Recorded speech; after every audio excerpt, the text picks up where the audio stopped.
ভাড়া তোমার 200 ইঞ্চি দেখি নাও কত হচ্ছে। কি করছো?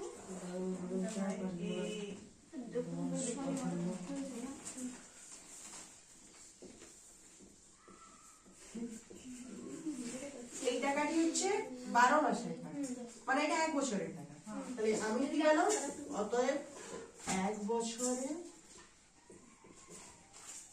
বাড়ি ভাড়ার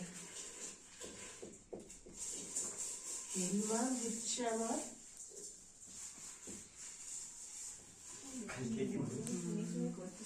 জোরে জোরে বলবি, আমি শুনে শুনে করছি। ঠিক আছে 62,400 টাকা। ঠিক আছে, আমি কি বের করবো?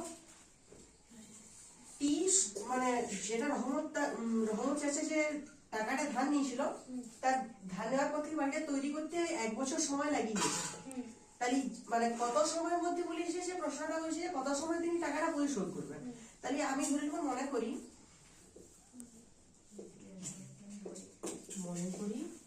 তিনি যে সময়টা ছিল তার থেকে 1 বছর কম বছরে টাকাটি সুদ সহ পরিশোধ করবেন।